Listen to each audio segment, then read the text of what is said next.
we'll welcome Wellington Shu up to the podium to give a talk on how to set up research infrastructure.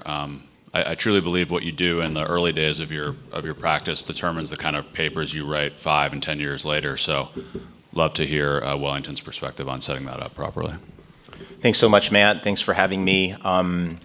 Yeah, this is a really important topic to me, and I think it's also important to kind of organize one's thoughts, because I've been in my career for 18 years now, and it's really easy to lose sight as what one should do 18 years ago in order to set up what one could consider to be a successful research. So these are my thoughts here. None of my disclosures are applicable. So I've been very fortunate to be at Northwestern for the last 18 years. You heard Praveen talk about how important it is to have all of your clinical and research activities in one place. I don't have to even leave outside in order to go to the lab or to go to the hospital or clinic or what have you. And we have a number of generous collaborators in the area of spinal biologics, which is where my basic science research enterprise has been created with a very important team. But equally, we have a very important clinical research team where I have partners, Matt Coleman just joined us, Alpesh Patel, Sri Divi, and together we've turned a lot of heads in terms of advancing our understanding of patient-reported outcomes, AI, large language models as well. And so this talk will sort of set up both clinical and basic science sort of concepts on how to think about it, even when you're early or mid-career, in order to have a productive research career. One of the running themes of this talk will be kind of looking at the long and the short term. And what I mean by that is it's very easy to be early on just doing project basic research. You want to be opportunistic. You start from scratch with each idea that you come up. The individual effort is repeated. It produces isolated papers, but then the idea ends at publication. I think if you're thinking for the long term, you want your ideas to be connected. You want your research engine to be programmatic, reuse the infrastructure that you create. You want to form a great team, which I'll talk about, have an identity in feeding the next question. So early in your career, productivity means or is measured by how many projects you have done. And we look at your CV, that's what happens in fellowship and residency and that sort of thing. But over time, especially earlier on, after a few years, the goal should be to build an engine, and that will then transform your clinical questions into multiple publications, grants, mentorship, and then meaningful change in care eventually. The second theme here is to define your academic North Star. So it doesn't mean you have to have all of your projects point to this star, but if you have a star, then you can choose your scholarly direction. I think this is easier to do in basic science. You can just do bone biology research, and within that, you have so many different avenues of achieving that. In clinical science, it's a little bit different. But if you do have that identity, then it will allow you to be exposed to other people with that identity. It will allow you to be even more successful, because success will beget success.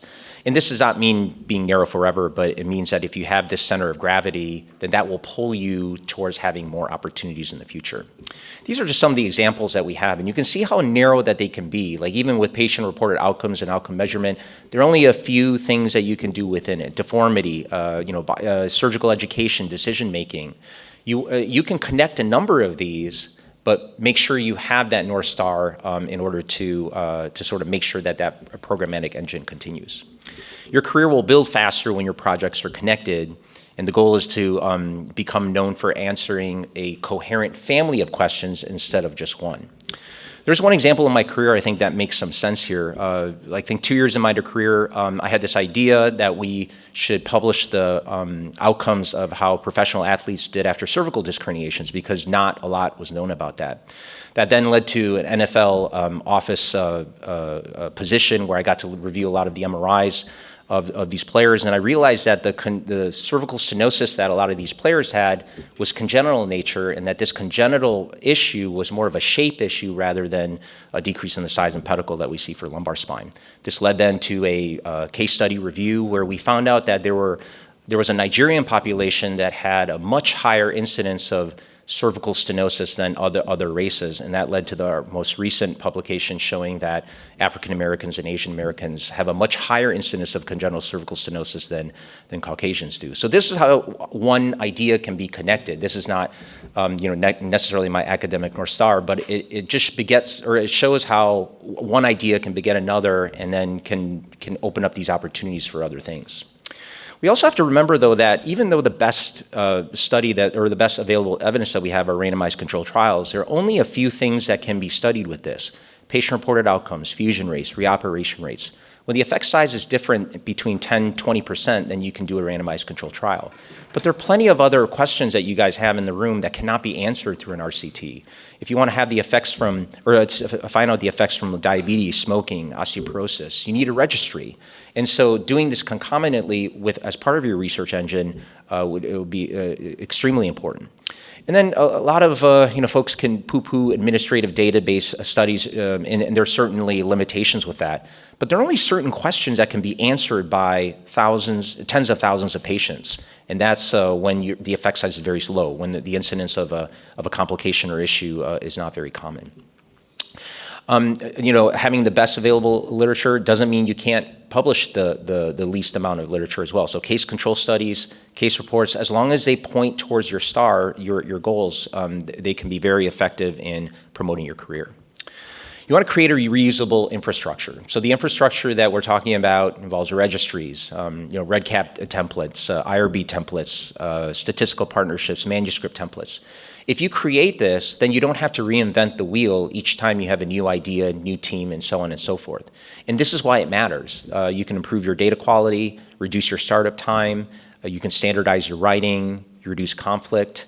And so if every project requires rebuilding that data set, then you keep reinventing that, and it's not really an engine, but rather you just repeat your improvisation each time.